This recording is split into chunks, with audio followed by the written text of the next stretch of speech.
청취자 여러분 안녕하세요. 단원 FM 88.7MHz 정세경의 애플입니다.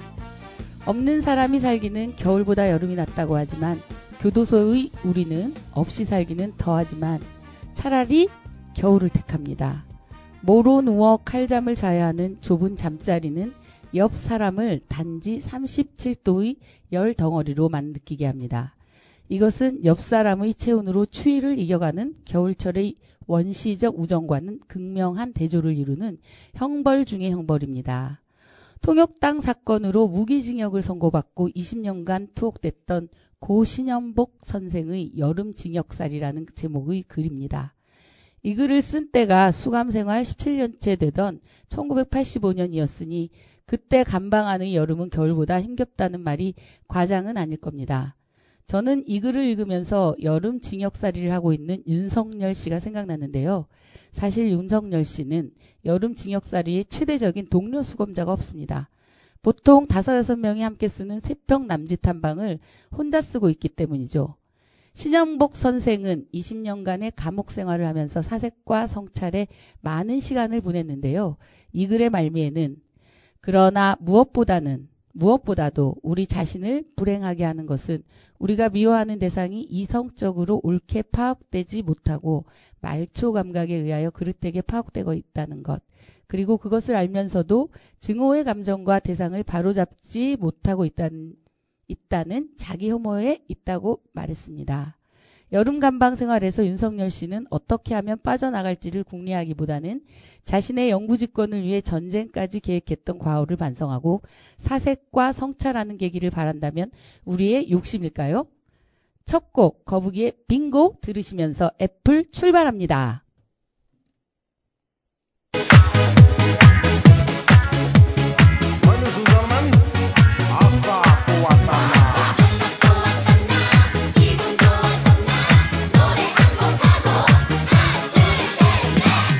것만 같은 행복한 기분으로 입에 박힌 관념 다 버리고 이제 또 맨주먹 정신 다시 또 시작하면 나 이루리라 다 나 바라는 대로 지금 내가 있는 이 땅이 너무 좋아 이민 따위 생각한 적도 없었고요 같은 시간 아끼고 또 아끼며 나 비상하리라 나 바라는 대로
지나가고 또 느끼면서 매일매일 미뤄가고 그래서 해보고 싶은 가보고 싶은 곳에 단 한 번도 못 가는 이 청춘 산 속에도 저 바다 속에도 이렇게 행복할 순 없을 거야 랄랄랄라 구름 타고 세상을 알아도 지금처럼 좋을 수는 없을 거야 랄랄라 모든 게 마음먹기 달렸어 어떤 게 행복한 삶인가요 사는 게 힘이 들다 하지만 쉽게만 살아가면 재미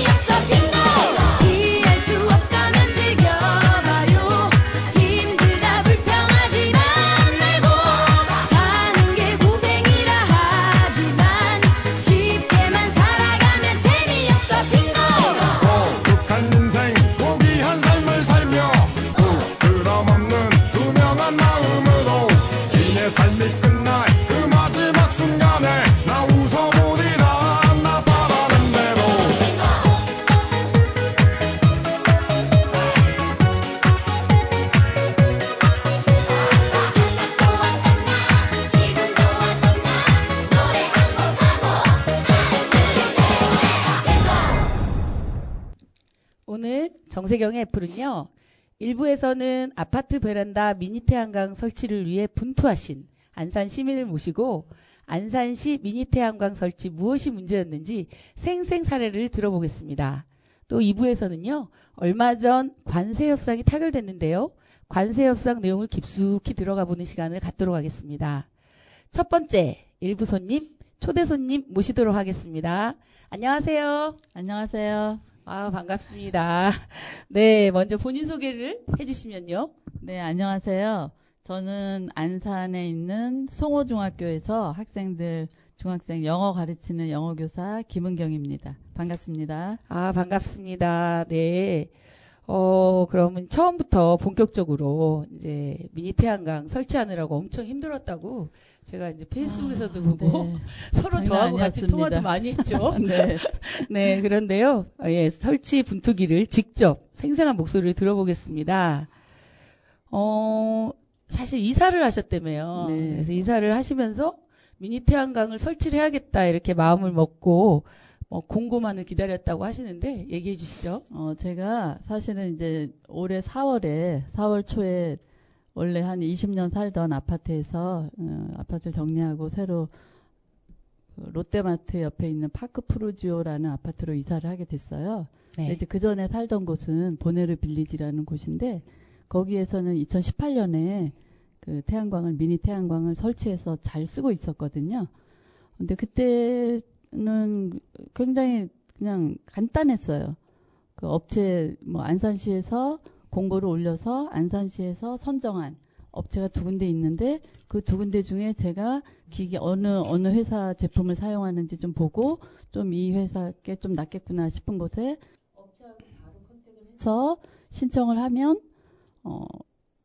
비용을 내고 자부담 예, 있었죠. 자부담 예, 예. 한 13만 원 정도 냈던 것 같아요. 그거 내고 그러면 이제 업체에서 와서 설치해주고 나머지 도에서 나오는 또는 시에서 나오는 보조금은 업체에서 그냥 알아서 다 하는 그런 시스템이었거든요. 그래서 전혀 불편함이 1도 없었어요. 그래서 그냥 용기를 가질 것도 없고 당연히 저는 이사를 가면 거기서도 달아야지 생각을 했었거든요. 네네. 원래 쓰고 있던 거를 철거해서 이사 갈 때 가져갈 수 있어요. 가지고 갈까 했는데 철거비가 더 들더라고요. 철거비가 한 20몇만 원 들어요. 그거를. 그래서 그냥 그 이사 오는 집에 그걸 기증을 하고 그분도 되게 좋아하셨어요. 원래 그런 거 안 쓰시던 분인데 이런 그 장점을 제가 이제 설명을 많이 해주니까 그러니까 끌리는 매력이 있잖아요. 네, 그렇죠. 그분은 감사하다고 그걸 받으셨고 저는 이제 가서 새로 신청하면 되니까 하고 마음 놓고 딱 통 크게 그 집에서 그 기증을 하고 갔거든요. 그런데 웬걸? 네. 정말 통 크게 기증했다고 생각을 했어요. 네. 근데 이제 그 안산시에서 해마다 그 미니 태양광 예산을 경기도에서 지원을 받아요. 네. 안산시에서 신청을 하면 예산의 범위 내에서 경기도에서 준 예산 범위 내에서 선착순으로 신청을 받거든요. 그래서 제가 그 전에 했을 때 선착순이었다는 걸 알기 때문에 이번에도 가능한 빨리 해야지 또 잘리면 안 되잖아요. 그렇죠. 그래서 신청을 하려고 했더니 아직 안산은 그때 4월 초였는데 시작을 안 했더라고요. 지금 신청하는 단계다. 예산이 아직 배정되지 않았다. 경기도청에서 예산이 배정되지 않았고 예산이 배정이 되면 업체를 선정하기 위한 공고를 낸다. 그러니까 업체 선정이 아직 안 된 거였어요. 그래서 업체 선정 공고를 올리고 업체가 이제 입찰을 하면 그 중에 두서너 군데 정도를 이렇게 선정을 한대요. 그런 절차가 끝나면 이제 시민들을 대상으로 홍보를 하는 거죠. 그래서 그걸 하는데 한 달 정도 시간이 걸리니까 5월 달쯤에 전화를 해보세요. 라고 하시더라고요. 그래서 또 그때까지 좀 기다렸어요. 4월 말쯤에 혹시 5월 초 이때쯤 전화해보라고 해서 좀 기다리다가 전화를 이제 드디어 대망의 통화된 그날이 있어요. 네. 근데 업체를 2군데 선정을 했어요. 그래서 그 중에 한 군데랑 이제 저는 컨택을 해서 신청을 하면 되겠지. 예전에 18년에 달았던 걸 생각을 하고 네. 그 절차와 똑같이 그냥 간단하게 생각을 하고 시작을 한 거였거든요.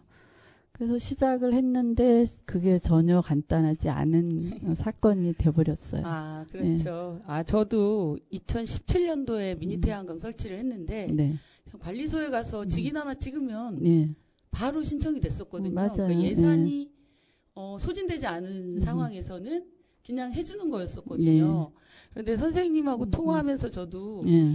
그 안산시 주택가에 아주 그냥 너무 기가 막힌 저희 내용 증명은 아니지만 하여튼 거기 팩스까지 보내고 했던 기억이 있는데 그래서 달라진 것들 아주 기가 막힌 상황들을 직면했다고 그게 하시는데 크게 달라진 게 첫 번째는 그 윤석열 정부가 그러니까 노골적으로 태양광을 싫어했잖아요. 그렇죠. 그 많은 태양광 전국의 태양광 업체들이 무너져 내렸다는 소식도 많이 들었었고, 근데 그 여파인지 대통령 시행령이라는 걸 만들었더라고요. 네, 그래서 이런 공동주택에 무언가를 설치를 한다. 네. 공동주택의 아파트 외벽이 저는 그게 공용 공간이라는 걸 제가 무식해갖고 처음 알았어요.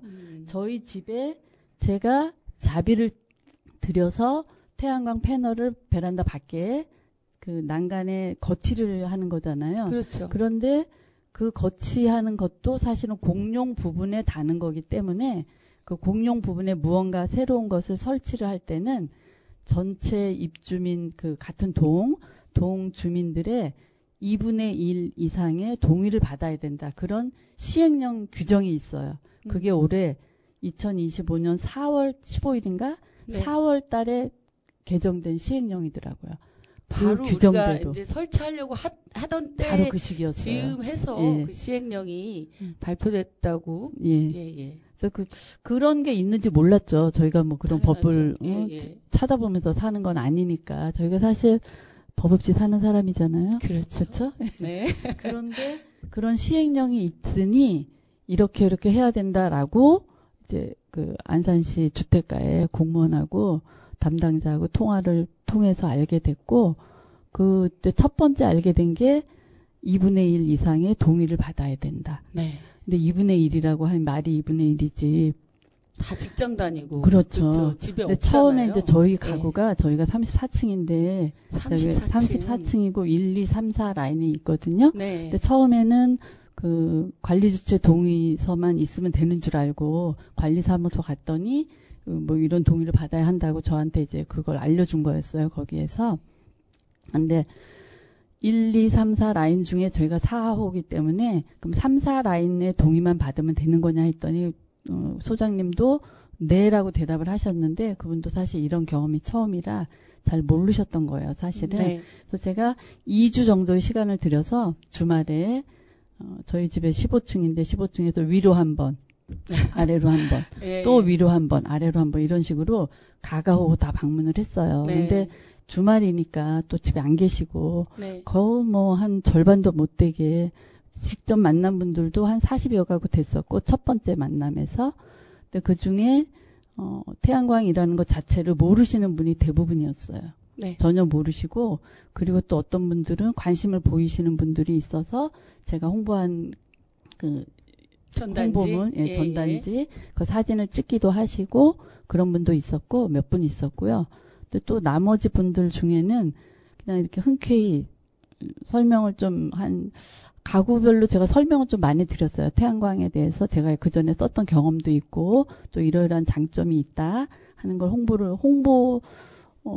홍보라고 해야 되나? 아무튼 설명을 많이 드렸어요.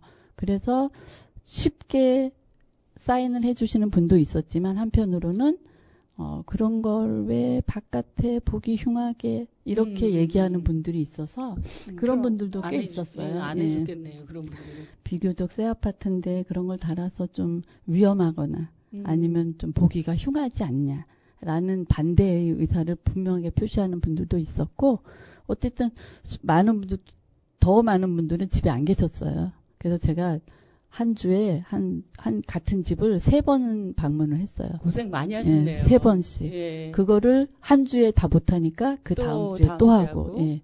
그렇게 해서 2주 정도 걸려서 65가구 정도를 제가 받아서 가져갔거든요. 네. 근데 소장님 말 1, 2라인도 받아야 된다는 거예요. 헐. 1, 2라인은 1, 2라인은 제가 출입 카드도 없어요.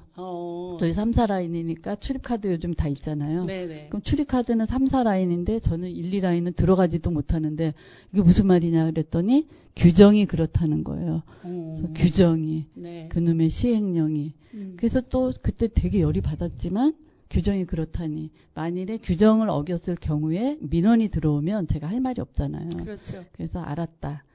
그래서 규정도 저도 막 찾아보고 공무원한테 다시 전화해보고 항의도 해보고 많이 해봤거든요. 네. 그리고 이제 여기 진행하시는 우리 세경 대표님한테도 전화해보고 그러니까 많이 도움 주셨잖아요. 네. 네.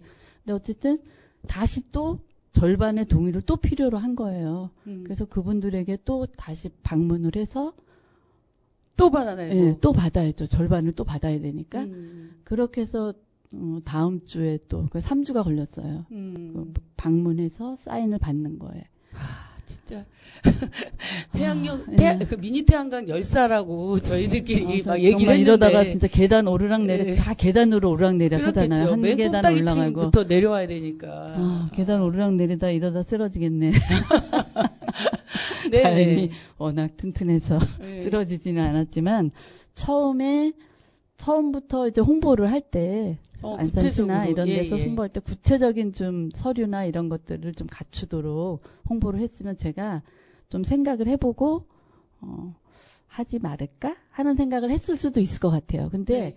태양광을 제가 써본 경험이 있기 때문에 그렇죠. 너무 좋아요. 네. 일단은 뭐 전기세 조금 감해지는 것도 좋고 그렇지만 기본적으로 요즘 짓는 아파트들이 굉장히 전기를 많이 쓰는 구조로 집을 짓잖아요. 그렇죠. 베란다도 기본적으로 없고 시스템 에어컨 빨래를 넣으려고 해도 빨래를 넣을 수 있는 공간도 없고 다 뭐 건조기 같은 걸 쓸 수밖에 없게 그리고 뭐 그 주방이나 이런 데도 다 전기로 하잖아요. 그렇죠. 그러니까 기본적으로 지을 때 전기를 많이 소모하는 아파트를 짓고 있거든요. 근데 거기에다가 이런 태양광 설비 같은 걸 내가 개인이 하는 게 아니라 전체적으로 같이 할 수 있으면 좋겠지만 아직 아무도 뭐 그런 시스템까지는 아직 못 가니까 우리 아파트는 관심이 없는 것 같더라고요. 그래서 나라도 먼저 시작하자 해서 시작하게 된 거예요. 미니 태양광 뭐 열사 플러스 선구자 이 윤석열 시기에 만들어진 그 시한령에 맞서서 했는데 여튼 제가 듣기로도 한 3개월 이상 소요됐던 그런 과정들이 있는 것 같은데요. 포기하고 싶었을 것 같아요. 포기하고 싶은데 이거 반드시 해야겠다 이런. 처음에 2분의 1의 동의를 그러니까 처음에 사실은 동사무소 그러니까 관리주체 공동 그러니까 관리사무소죠.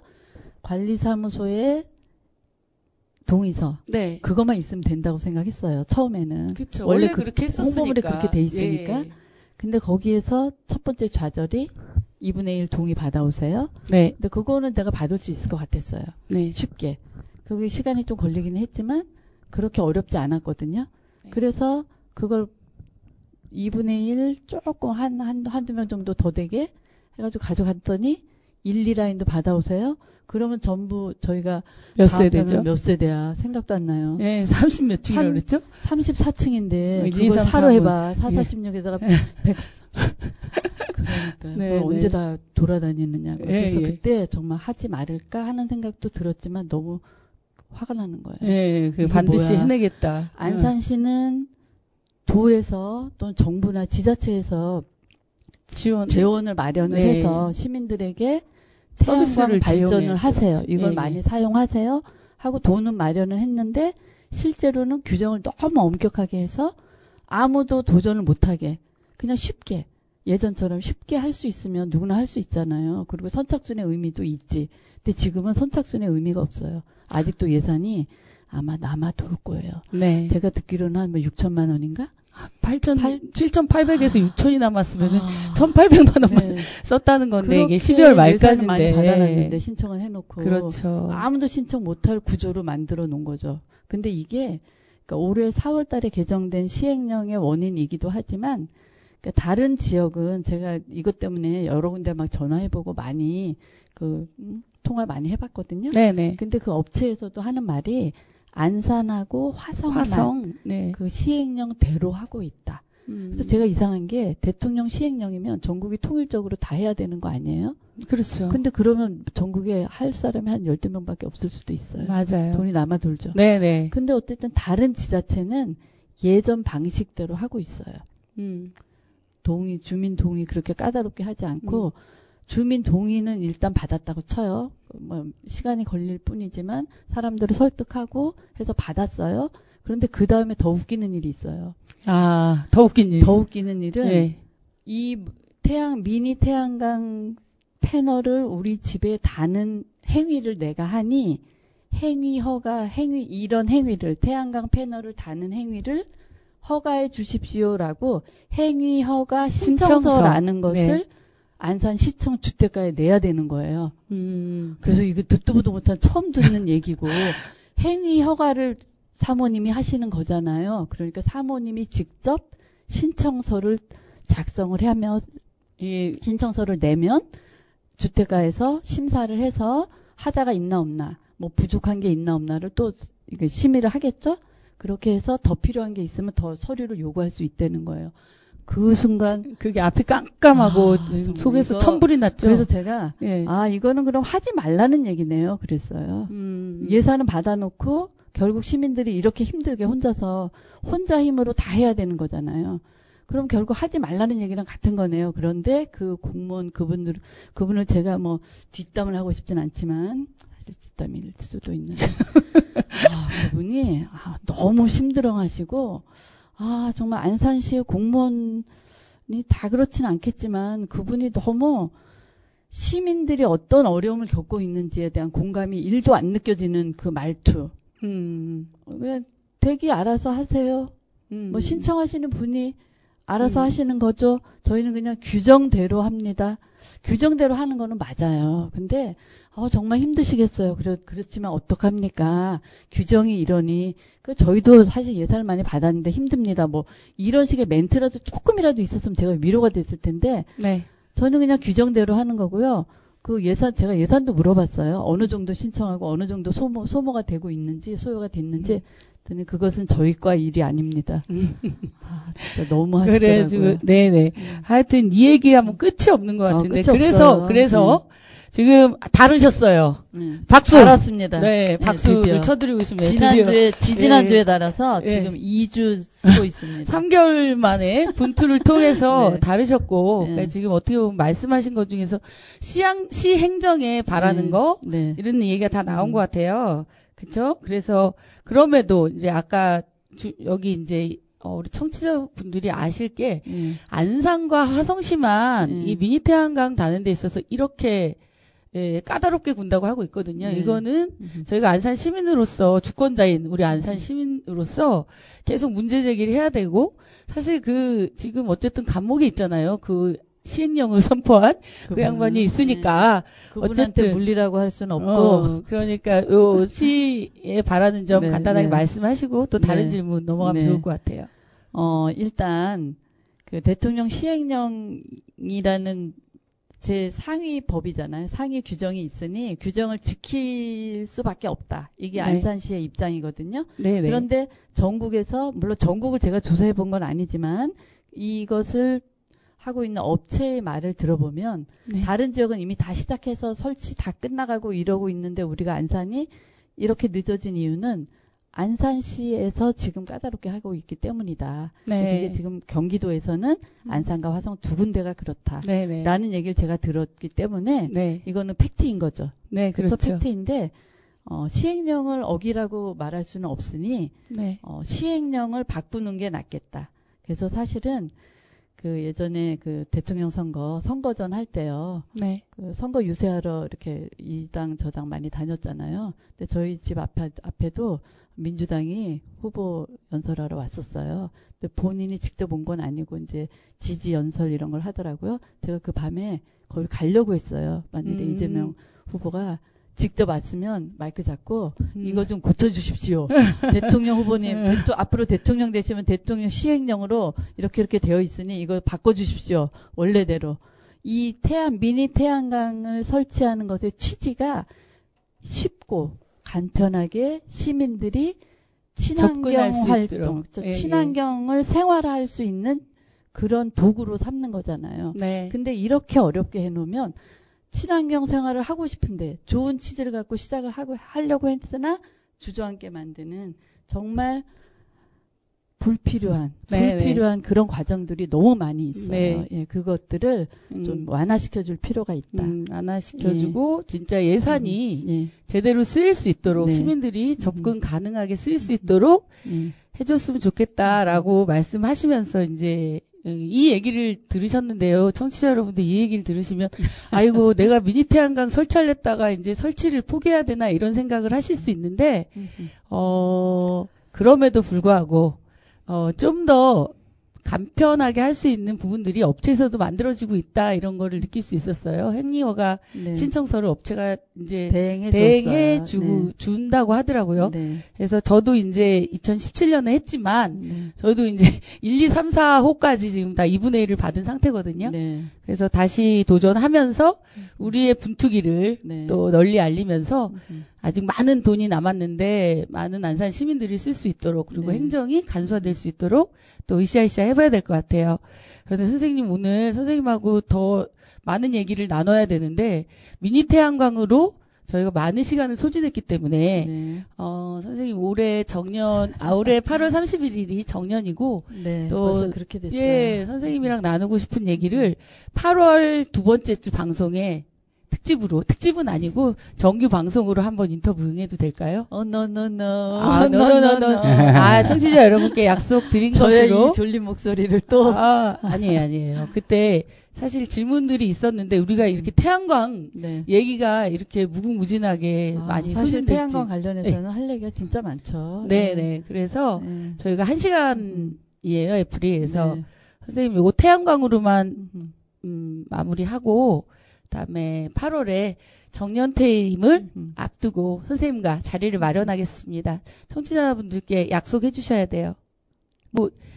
미니 태양광 얘기로 이렇게 됐는데요. 김은경 선생님 분투기 또 페이스북이나 SNS에 올린 거 보시면 아주 자세히 필요한 서류와 이런 거 잘 볼 수 있으랴 봅니다. 추천곡도 제가 미리 말씀드렸는데 네. 영어 선생님이시잖아요. 네. 그 본토 발음으로 한번 예, 가수 이름과 얘기해 주시면 부끄럽지만 네네.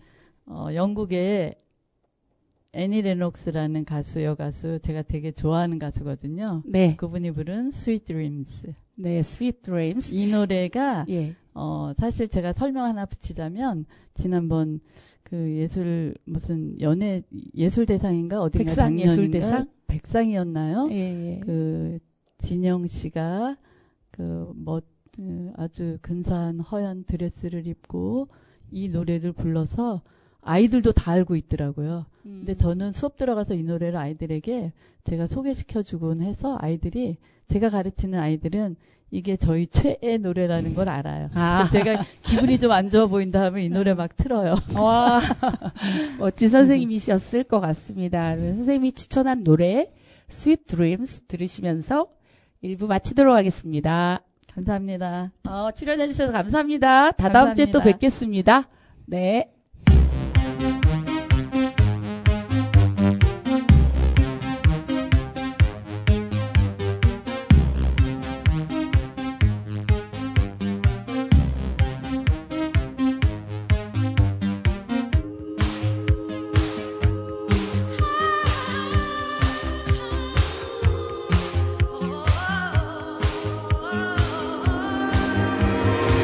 Sweet dreams are made of the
애플의 시사 전문가이자 애플이 부르면 언제든지 달려와 주시는 민플러스 교육원 김장호 원장님 모시고 2부 진행할 텐데요.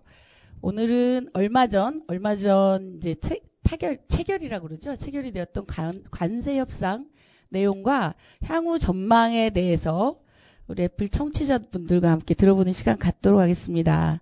안녕하세요, 원장님. 네, 반갑습니다. 오랜만입니다. 네, 오랜만에 뵙습니다. 이 끊이지 않는 사건, 사고. 예, 새 정부가 들어서도 계속 일들이 많이 일어나는 것 같은데요. 지난 7월 30일 한미 관세 협상이 타결됐잖아요. 네. 그래서 오늘 그 내용이 우리가 수도 없이 듣긴 하는데 주요 내용이 무엇인지 한번 깊숙이 쑥 들어가 볼까 합니다. 그래서 그냥 답변해 주시고 늘 그랬듯이 네, 진행해 주시면 좋을 것 같습니다. 예, 이제 원래 2+2 회의라고 네. 이제 각 양국의 이제 재무장관하고 이제 산업 또는 통상 관련 장관 이렇게 해가지고 이제 갔어요. 우리는 구현철 부총리하고 이제 통상본부장 이렇게 산업부 장관 등등이 갔는데 그쪽에서는 러트니 상무장관 그다음에 스코펠센터 이제 재무장관 등등에서 이제 합의를 했단 말이에요. 그럼 여기서 합의했다는 게 이제 15% 관세를 원래 25%였는데 이제 상호 관세를 줄였다. 이제 이렇게 얘기하는데 말이 상호 관세를 줄인 거지 이건 일반 관세를 얘기하는 거예요. 왜냐하면 우리나라 제품이 이제 미국에 들어갈 때는 15% 관세를 매기는데 미국 제품이 우리나라 들어올 때는 관세가 빵원이거든요. 이제 그러니까 이거 상호 관세라고 얘기할 수가 없는 거죠. 그렇죠. 예, 근데 어쨌든 일반 언론에서는 계속 상호 관세 15% 이제 타결됐다 이렇게 얘기를 하고 있고요. 또 하나는 이제 투자금으로 우리나라가 3,500억 달러 규모의 대미 투자를 네. 약속을 했다. 이제 이런 얘기예요. 그래서 이제 우리가 미국한테 예. 투자를 약속한 거죠. 투자하겠다고 이제 약속을 한 거죠. 거기에다가 이제 LNG 천연가스 등등을 한 이제 1,000억 원어치 구매를 하겠다. 등등. 이제 이런 류의 이제 협상 내용으로 이제 타결을 한 겁니다. 네. 네. 그러면 이게 네. 다른 나라 타결한 나라들이 있고 그렇죠? 네. 일본도 타결했고 EU 네.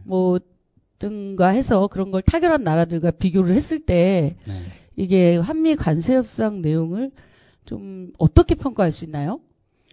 이제 언론에서는 예를 들면 국민의힘은 15%를 지키지 네. 못하면 망한 협상이다. 근데 그렇죠. 이제 15%를 지켰단 말이에요. 네. 그랬더니 13%는 됐어야지 이렇게 얘기를 하는 거잖아요. 그렇죠. 예. 그럼 다른 나라랑 비교해서 일본보다 우리가 선방했다는 거냐 등등 따져보는데 다 도끼인 개낀입니다. 그냥 미국한테 그냥 사그리 준 거다? 당한 거예요. 그냥 네. 전부. 네네. 그래도 이제 약간 비교를 해보면 유럽도 이제 15%. 원래 네. 이제 25% 관세가 15%로 떨어졌고 이제 일본도 이제 25% 관세가 이제 15%로 떨어졌단 말이에요. 그런데 약간의 차이는 뭐냐면 우리나라는 한미 FTA 체결국이어서 그 전에 관세가 0이었어요. 0에 가까웠어요. 그런데 이제 유럽 연합이나 일본은 미국하고 FTA 체결한 나라가 아니에요. 그래서 2.5%의 관세를 매기고 있었어요. 예. 그러니까 이제 어떻게 보면 우리는 한미 FTA 체결국이기 때문에 이제 2.5%를 더 깎았어야 될, 특히 이제 자동차 관세 영역에 품목 관세에서 네네. 더 깎았어야 되는데 이제 못 깎았다 하는 점에서 조금 이제 똑같은 15%라도 우리는 이제 FTA 체결국으로서 조금 누려야 될 프리미엄이 좀 이제 못 느낀 점이 있고요. 네. 투자금에서는 어떤 차이가 있냐면 유럽연합이 이제 투자하기로 한 게 이제 6천억 달러예요. 미국에 6천억 달러면 네. 얼마죠? 6천억 달러면은 거의 이제 몇 조일까? 그게 이제 거의 한 500조 가까이 될 거예요. 5, 600조. 예산에 거의 가까운 우리나라가 3,500달러인데 그게 이제 487조 정도 돼가지고 우리 예산의 절반이 넘죠. 그렇죠. 우리나라가 이제 3,500달러. 네네. 일본이 5,500달러. 그래서 이제 EU가 6천억 달러, 일본이 5,500달러, 우리나라가 3,500억 달러니까 이제 요거를 이제 우리가 손해를 본 거냐, 이득을 본 거냐, 요런 데서 네네. 약간의 이제 논쟁이 있는 거죠. 네. 그런데 이게 GDP 규모를 보면 또 다르잖아요. 그러니까 이게 이제 어떻게 계산하냐에 따라 다른데 네. GDP 규모로 보면은 이제 유럽연합이 19조 정도가 이제 유럽연합의 GDP 규모고 일본이 이제 한 4조 규모고 우리나라가 2조 규모잖아요. 네. 그렇게 놓고 보면 3,500달러 많은 거죠. 많은 건데 네. 또 미국은 GDP 규모 가지고 따지질 않아요. 우리가 이제 야, 그 GDP로 따지면 우리가 저기 일본한테 한참 밀리고 유럽에는 말도 안 되게 밀리는데 2조 달러에다가 3,500달러 투자라고 하는 건 좀 너무한 거 아니냐 이렇게 얘기하면 네. 미국은 GDP 기준이 아니다. 너네들 무역 흑자 많이 하고 있잖아. 일본도 한 6,600, 우리 너네도 6,500. 그러니까 비슷하잖아. 응? 그렇게 놓고 보면은 너네는 저기 싼 거지. 이렇게 얘기를 하는 거예요. 그러니까 맞네. 그 일본 5,500인데 우리는 3,500이니까 좀 싸긴 싸네. 이제 이런 식으로 해서 선방했다. 또 이제 이렇게 해석을 하는 거예요. 근데 6,000이든 5,500이든 3,500이든 우리나라가 3,500억 달러 투자한다는 게 그 487조면 우리나라 1년 예산이 절반이 넘어요. 그렇죠. 그걸 그냥 미국한테 갖다 준다는 건데. 그냥 퍼주는 거잖아요. 그냥 예, 갖다 바치는 이런 거지. 말도 안 되는 협상을 이제 하고 있는데 어떻게 평가해야 될지 잘 모르겠어요. 예. 평가를 그대로 하면 될 것 같은데요. 그렇죠. 이런 말도 안 되는 이 예, 예. 수탈을 당하고 와가지고 이제 그걸 잘했니 뭐 이렇게 얘기하는 거. 그 자체가 이제 우스운 자체가 문제네요. 얘기잖아요. 그러니까 나는 덜 뺏겼어. 뭐 이런 얘기거든요. 네. 누가 덜 뺏겼냐. 그렇죠. 예. 뺏긴 건 맞는데. 예, 그러니까 뺏겼다는 거에 뺏긴 게 분노하는 게 아니라. 문제지. 어. 그렇죠. 얼마를 덜 뺏긴 거에 대해서 기뻐해라. 뭐 이렇게 계속 얘기하는 거라고 보면 되겠네요. 그게 딱 무슨 얘기냐면 제가 네. 옛날에 이제 학생 운동하다가 이제 감옥도 살고 이랬는데 감옥 네. 갔다 나오고 이제 자기가 살던 감옥이 더 좋았다고 이렇게 자랑해요. 군대 예찬하는 근데 것처럼. 내가 다니던 군대가 더 나았다라든가 아, 뭐 네. 이런 식의 이제 하향 경쟁을 하고 있는. 네, 알겠습니다. 그럼 질문 또 드리면요. 한국이 조선업 카드? 네. 그걸 마스가 네. 전략이라고 얘기하던데요. 네. 마스가 전략으로 협상을 아주 유리하게 풀었다. 이렇게 얘기하는데, 뭐, 정말 그런가요? 그리고 또 마스가 전략이, 뭘까요? 이제 마스가 전략이 이제 원래 그 마가 전략을 약간 변형한 거거든요. 아, 마가는 이제 마이크 아메리카? 그 Make America Great Again 네. 이제 이런 뜻인데 거기다 이제 마스가는 이제 발음이 좀 비슷해서 그렇지 단어는 달라요. 그러니까 Mutual Advanced Shipbuilding Growth Agreement 이걸 영어 줄여서 선생님 이제 앞에 계신데. 약자를 줄이니까 네, 네. 아, 예, 선생님 네. 괜찮습니다. 주름 잡았는데. 네, 좋습니다. 예, 이제 네. 그래서 이제 마스가 전략이다. 이래갖고 음. 조선업 완전히 그 미국 거 우리가 이제 확실히 부활시켜 줄게. 그래서 우리 거기다 아까 3,500달러 중에 1,500을 투자한다는 거예요. 조선업으로. 조선업에 1,500. 네. 그러니까 이제 사실은 원래 투자하려던 거 투자한 거니까 우리는 실제 이제 추가 투자는 2,000억밖에 안 된다 이렇게 평가하기도 하지만 핵심은 어쨌든 조선업을 이제 그 미국에 이게 새로 키워준다 이런 건데 이게 사실은 이제 어떻게 보면 미국이 우리나라에 원했던 가장 그 조선업. 예, 네, 부활에 조선 기술? 대한 이런 거고 중국이 긴장할 정도로 1,500억을 미국에 투자한다는 것은 굉장히 그 중요한 협상의 지렛대였던 건 맞아요. 그러니까 이건 단순히 이제 그 어떤 그 우리나라에서 뭐 배를 만들어서 미국에 보낸다 이런 뜻이 아니고 네. 미국의 배를 만드는 생산 기지도 부분적으로 우리가 인수하고 운영을 해주고 얼마 전에 이제 한화가 그 필리스라고 하는 그 미국의 조선소를 인수를 했어요. 네. 갔더니 엉망이라는 거예요. 애들이 용접도 할 줄 모르고. 예, 그러니까 배를 그러니까 미국이 전체 세계 조선업에서 차지하는 이유가 1%가 안 돼요. 예, 우리나라가 이제 거의 중국이 1등으로 가서 이제 그 한 60% 정도 넘고 우리가 이제 한 그게 중국이 압도한다고 하는 것 속에서도 우리가 2등으로서 이제 한 30%. 세계에서 저희가 세계 2위. 판도에서 예. 거기다 강한 기술력을 갖고 있고. 네. 근데 미국은 배를 못 만들어요.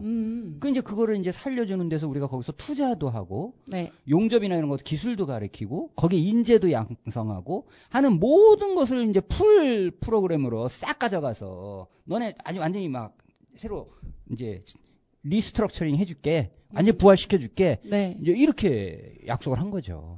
근데 이게 굉장히 위험한 거 아니에요? 위험한 거죠. 그러니까 이게 기술이랑 이런 것들을 다 주고 그게 그런 부가가치가 미국에 귀속될 거 아니에요. 기속되죠. 그 우리가 세계 2위였는데 예. 그 나중에 이제 그 조선업도 문제가 될 수 있잖아요. 그러니까 이제 거기서 이제 우리가 얻을 수 있는 부분이 이제 그 네.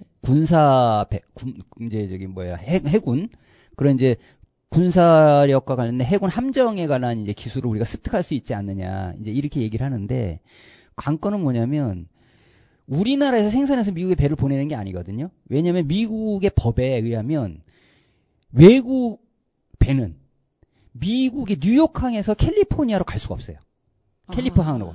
미국 배만 뉴욕항에 들렀다가 캘리포니아로 자기네 항구들로 돌아다닐 수 있고, 외국의 배는 뭐예요? 캘리포니아 갔으면 그냥 집에 와야 돼요.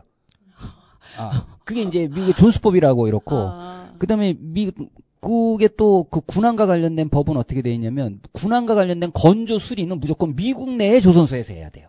그러니까 우리가 수주를 받아서 우리가 만들어갖고 보내주는 게 아니에요. 그러니까 우리 생산 기지가 완전히 미국으로 이동한다는 얘기예요. 아주 큰 문제네요. 예, 거기에다가 조선업은 그 주변의 하청이나 우리 이제 그 거제 통영 이런 데나 이제 또 예를 들면 이제 울산, 이제 부산 이런 데 보면 그 연관 산업으로 해서 부품사나 이런 데가 엄청난 고용과 그 지역 경제에서 굉장히 중요한 비중을 그렇죠. 차지하거든요. 예. 이게 공동화된다는 걸 뜻하는 거죠. 예. 아주 이게 뭐 우리가 박수치고 좋아할 일이 아니네요. 좋아할 일이 아니에요. 좋아할 일을 아주 향후 심각하게 우리가 경제로 볼 때는 이게 위기가 올 수 있는 거라고 볼 수 있는데요. 그럼 이번 한미 통상 협상에서 지금 말씀하신 것처럼 한국 경제에 미치는 영향이 어마무시할 것 같은데 그래도 예. 답변을 좀 축약적으로 해주신다면요. 그러니까 핵심적으로는 이제 한국 경제의 공동화? 공동화 아까 좀 쉬운 말로 하면 깡통화? 깡통. 예, 이렇게 예. 얘기할 수가 있죠. 왜냐하면 우리나라의 그 좋은 일자리를 창출하는 핵심 재벌 기업들, 네. 삼성 반도체 등등, 현대, 기아 예. 자동차, 그다음에 조선, 그다음에 LG, SK 등등의 그 배터리 등등 이러한 우리나라의 수출 핵심 이 좋은 일자리 기업들이 다 생산 기지를 미국으로 옮겨가면 국내에는 없는 거잖아요. 그렇죠. 그럼 이제 공동화되는 거죠. 이제 이 문제가 그러면 이제 지금 막 대학을 졸업하거나 또는 이제 그 우리의 후손들이 실제로 이제 결혼할 수 있는 직장, 아이를 낳을 수 있는 직장이 사라진다는 것이고, 그럼 우리의 사회의 가장 큰 문제 중에 하나가 이제 우리 경제가 계속 잠재 성장률이 떨어지는 이유 중에 하나가 저출산이거든요. 그렇죠. 예. 근데 이게 이제 회복하기가 힘든, 그리고 지역 경제가 완전히 괴멸되는 이러한 그 우리나라 경제에 아주 치명타를 가할 수 있는 부분이 이제 이 대목인데, 이게 그냥 그대로 미국에 의해서 지금 현재 그 이제 강탈당하고 있다고나 얘기해야 될까? 생산 기지가 그러니까 사라지는 겁니다, 그냥. 네. 아주 심각한 문제를 좀 원장님 목소리를 들으면서 목소리를 통해서 들으니까 더 실감이 나는 것 같아요. 그런데 어쨌든 뭐 정부에서 얘기하기에는 쌀과 쇠고기는 좀 방어했지 않느냐 그렇게 얘기하면서 막 자랑을 해요. 자랑하면서 성과라고 얘기하면서 농산물 그렇게 얘기하는데 농산물 그러면 추가 개방이 없다고 우리가 단정할 수 있나요? 그러니까 이제 이번에 그 한 달도 안 된 사무관이 한 건 했다 해가지고 우리 광우병 세고 있던 촛불 그 사진 쫙 맞아요. 해가지고 그 예. 보여주니까 이렇게 해서 반미투쟁 생길 거야. 그래서 이제 그러니까 애들이 그러면 안 되지 이러면서 이거는 이제 동의했다 이런 얘기를 하는 거잖아요. 네.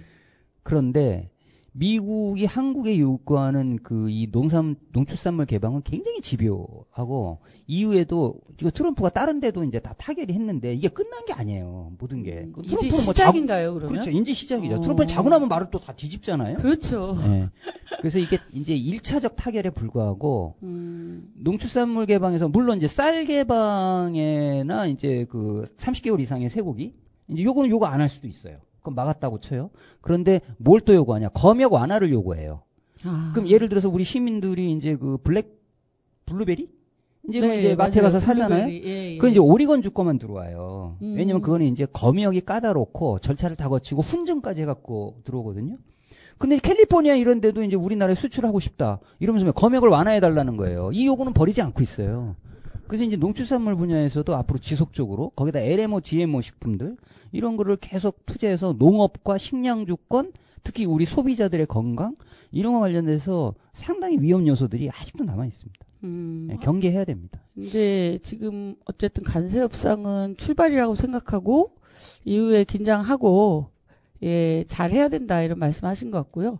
또 방위비 분담금을 뭐 몇 번을 올리라고 막 얘기를 하잖아요. 네. 그럼 그것도 이제 또 시작인 것 같은데. 그러니까 이번에는 거론 안 했어요. 이번에는 안 했다는 얘기는 예, 다음에 이제 한다는 거 아니에요? 2주 후에 하기로 약속된 한미 정상회담에서 얘기하겠다는 거예요. 네. 근데 나오는 액수가 어마어마합니다. 국방비 예산을 2배로 올려라. 그럼 우리가 지금 한 62조가 예산인데 예? 이거를 2배로 올리면 120조잖아요. 그렇죠. 이제 이런 얘기예요. 그러면은 이번에 우리 추경해가지고 그 소비 쿠폰 주는데 30조 썼잖아요. 예, 예. 이제 이런 게 복지가 불가능해지고 그런 부분이 더 축소된다는 것을 의미할 수밖에 없고, 그리고 방위비 분담금을 왜 우리한테 아니 자기들이 돈을 내야 될 판에. 그렇죠. 응? 거기다가 이제 국방비를 2배, 방위비 분담금은 9배까지 요구할 수 있다고 얘기한단 말이에요. 한국은 머니머신 이래가지고. 돈이 많다? 예, 이런 식으로. 네. 그래서 완전히 이제 한국을 이제 우리가 지켜주고 있는 거 아니냐. 그래서 우리가 뭐 언제 지켜달라고 했나? 자기들이 들어왔지? 이런 문제잖아요. 그렇죠. 그럼 돈 내고 있든가. 이제 이런 문제가 지금 제기되고 있습니다. 그래서 국민들이 상당히 전에도 이제 방위비 분담금 처음에 터졌을 때도 이제 방빼라고 했듯이 이런 목소리가 나올 가능성이 매우 농후한 짓을 하고 있다. 네, 이렇게 볼 수 있겠죠. 여튼 저희들이 정신 바짝 차리고 있어야 되겠네요. 네. 그래서 트럼프 관세 압박도 아까 들어보니 끝난 게 아니다. 이제 시작이다. 이렇게 보면 되겠네요. 그렇죠. 방위비 분담비도 이제 이제 협상이 시작이 될 거고, 2주 후면 그렇게 된다고 하고요. 아이고, 참. 산 넘어 산입니다. 그렇죠. 그러면 저희는 그러면 어떻게 해야 될지, 이런 상황에서, 우리 지금 국민 주권 정부라고 얘기하는데, 지금 계속 협상이 끝나면 방송에서 얘기는 하긴 해요. 근데 본질을 얘기하기보다는 현상적인 측면으로 저희가 실제적으로 이후에 벌어질 문제라든가 예상되는 것들을 제대로 알긴 어렵더라고요. 민플러스 원장님께서 그런 부분을 더하여 말씀해 주시면 좋겠습니다. 이게 이제 미국이 딱 하는 짓이 지금 이제 떡 하나 주면 안 잡아먹지. 떡 하나 주면? 예, 그럼 떡 하나 주면 안 잡아먹는 게 아니고, 결국은 이제 떡 다 뺏기고, 이제 이렇게 네. 된다는 거잖아요. 네, 그렇죠. 그 길로 지금 가고 있는데, 네, 그래서 네. 우리가 떡을 이미 이제 한번 뺏겼어요, 또 이번에. 네. 그러니까 예, 이제 예. 그럼 앞으로 이제 두 번째, 세 번째 계속 뺏길 것이 아니라 이번에 힌트가 나온 거예요. 어떻게 나왔냐면 광우병 세울 때 반미 촛불 집회하는 걸 딱 보고 미국이 쫄았다는 거잖아요. 네, 예. 그거다. 그래, 답이 나왔네. 예. 네. 여기서 이제 광장에서 이제 미국 우리한테 함부로 하지 마라. 그리고 많은 나라들이 꼭 유럽이나 일본처럼 우리처럼 다 타결한 게 아니에요. 아직도 저항하고 있는 나라가 있고, 네. 싸우고 있는 나라들이 있단 말이에요. 그리고 중국한테는 찍소리도 못해요. 원래 중국 잡으려고 한 건데 중국한테는 지금 말도 못하고 있잖아요. 그러니까 트럼프의 기질은 뭐냐면 강약약강. 강한 자한테는 약하고, 예. 약한 자한테는 무자비해요. 그때 우리가 이렇게 서투르게 보이면 안 돼요. 그래서 한 번은 우리가 딱 이제 브레이크를 밟아줘야 된다. 너네 광우병 때처럼 한번 맞아볼래?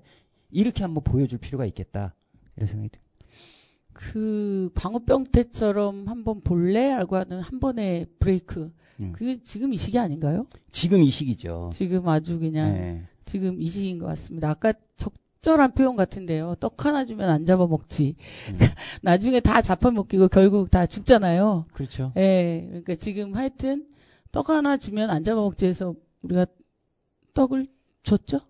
떡을 이미 줬잖아요. 줬잖아요. 예, 예. 예. 예, 이제 뭐 시루에 얼마 안 남았어요. 네, 2주 남은 것 같은데요. 근데 이제 시루를 엎을 판이에요, 지금. 그러게 말입니다. 그러면 어쨌든 우리 뭐라 그러죠? 우리 국민들이 지금 또 미국에 대해서 예스라고 할 게 아니라 노라고도 할 수 있는 그런 힘을 가져야 된다. 그러려면 또 광장으로 또 나서야 된다. 이런 얘기를 좀 언급하신 것 같아요. 그런 걸 보여줘야 된다. 그렇죠. 보여주는 힘을 정말 사진을 보여주더라도 야 이거 봐라. 우리 이재명 정부는 또 이렇게 되면은 사진이 아니라 이제 실물을 보여줘야죠. 실물. 실물. 또, 네. 광장으로 또 나가야 되는 그런. 예, 전 국민 학습의 시간, 전 국민 시간이 왔습니다. 네. 그래요. 윤석열 파면을 위해서 싸웠던 100일인가요, 저희가? 12월 3부터 4월 4일까지. 123일을 싸웠죠. 123일이죠. 123일. 12.3부터 해서 123일 싸웠는데, 근데 윤석열은 왜 그렇게 깜방에서 내복이 아닌 런닝만 입고 버둥거리는지 모르겠습니다. 갑자기 얘기가 나와서 그런데 그 학습을 통해서 우리는 또 광장으로 나가야 된다 이런 말씀을 하신 것 같은데요. 그래도 또 이런 쭉 관세 협상 뭐 그 이후 전망까지 얘기했는데요. 끝으로 우리 청취자 여러분들께 좀 드릴 말씀 있다면 뭐가 있을까요? 공포에서 벗어나야 된다. 미국에 대한 공포. 네네. 특히 이제 지금 이제 이렇게 쭉 이런 얘기, 관세나 이제 그 방위비, 국방비 이런 얘기를 들으면 국민들이 굉장히 분노하고 화가 날 거예요. 네. 근데 여기에 이제 뭐가 깔려 있냐면 이러다가 트럼프가 더 열받아가지고 브라질이나 다른데 해코지 하듯이. 그러니까 트럼프가 딱 이게 해코지하게 생겼잖아요. 예. 그래서 더 우리한테 보복을 하면 어떡하나? 이런 이제 공포가 깔려 있을 수 있어요. 네. 거든요. 네네. 그러니까 예를 들어서 우리가 이제 광장에 가서 이제 미국에 대해서 너 이렇게 얘기를 하면 우리나라를 찍어가지고 더 이제 보복하지 않겠냐. 이 고비를 잘 넘겨야 돼요. 이 고비를. 예. 그렇죠. 예. 한 대 맞았는데 꿋꿋하게 버티잖아요.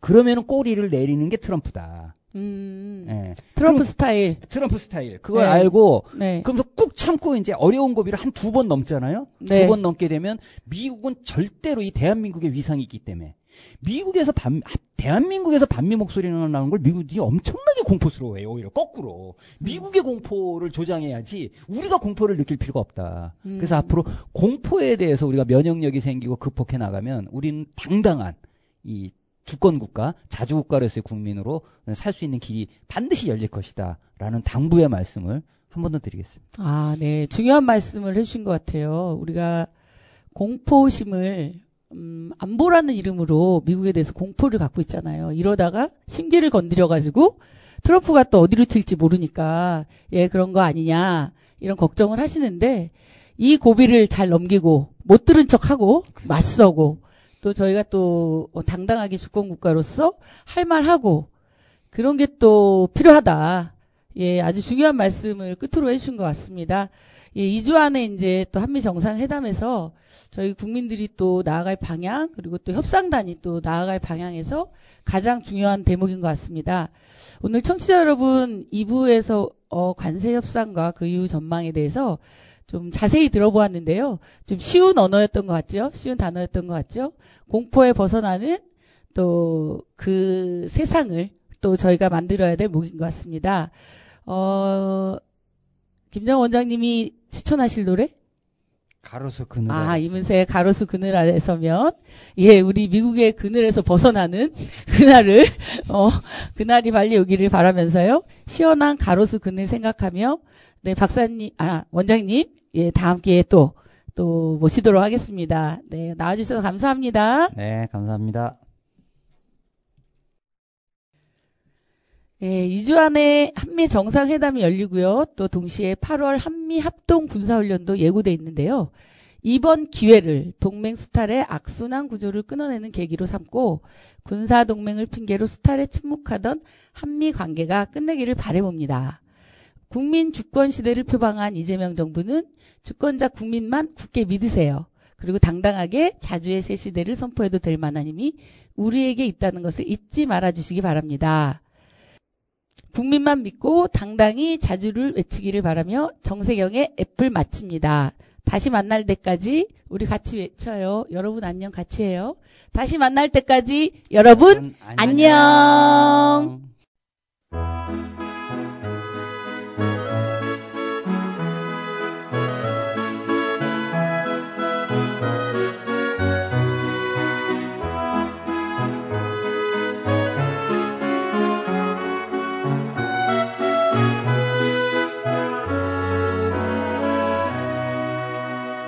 라일락 꽃향기 맡으면 잊을 수 없는 기억에 햇살 가득 눈부신 슬픔 안고 버스 창가에 기대우네 가로수 그늘 아래 서면 떠가는 듯 그대 모습 어느 장비 흩날린 가을 오면 아침 찬바람에 지우지 이렇게도 아름다운 세상 잊지 않으리 내가 사랑한 얘기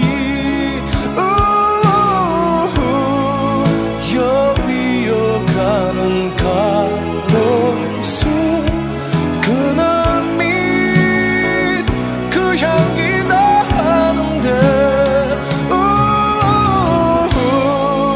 아름다운 세상 너는 알았지 내가 사랑한 모습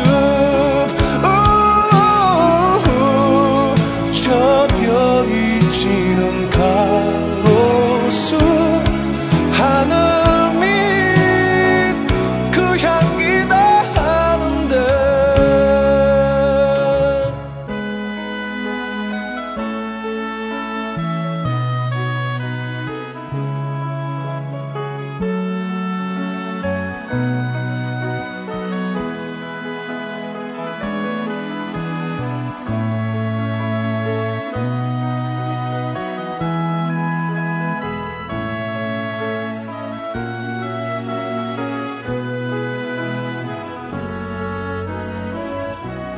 가로수 그늘 아래 서면 떠가는 듯 그대 모습 어느 장비 흩날린 가을 오면 아침 찬 바람